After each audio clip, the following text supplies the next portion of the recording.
instabilité prévisible. Ce qui veut dire que faut nous attendre à ce qu'un jour ou bien l'autre jour, nous arrivions côté nous. Pour une raison très simple.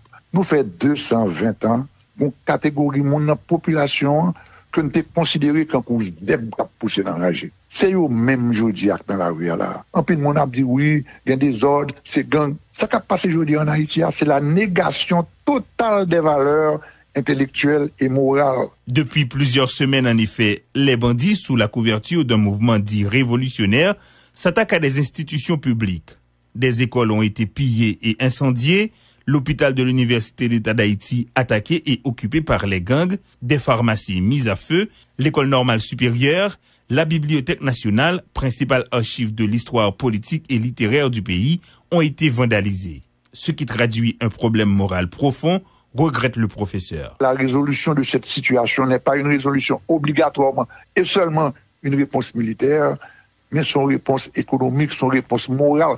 Il faut qu'on sorte d'Haïti pour comprendre comment fonctionnent les gangs dans toute l'Amérique latine et voir avec quelle violence ils agissent. Ce sont des violences qu'on avait vues avant la drogue dans aucun système criminel. Observant lui aussi l'acharnement des groupes armés contre des institutions qui sont au service de la communauté, la sociologue Michèle Auriol estime que ces actions participent d'un processus de déconstruction du mode social. Pour cause, l'universitaire juge une étude sociologique plus appropriée à la situation actuelle. La sociologie peut aider à comprendre ce qui s'est passé, mais moi je crois que il faut enlever cette dimension politique, même si à certains moments, certains membres ou certains gangs ont été utilisés par les uns et par les autres pour faire des actes ou pour faire des choses pas très plutôt politiques. On est d'abord dans un système criminel. D'ailleurs, les personnes qui intègrent les gangs ne se considèrent pas comme appartenant à la société. La plupart n'ont jamais été à l'école ni à l'hôpital et n'ont jamais bénéficié du moindre service communautaire.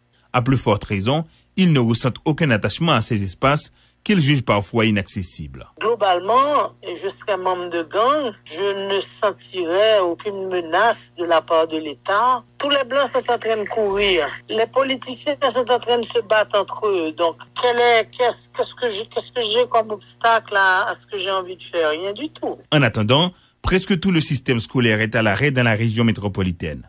Chaque jour, les groupes armés annoncent des opérations de terreur sur Port-au-Prince et ses environs, et presque tous les symboles de l'autorité publique sont à terre. Entre-temps, les acteurs politiques occupés à se battre pour un pouvoir de plus en plus fantomatique semblent ne faire aucun cas de la réalité sécuritaire. Merci.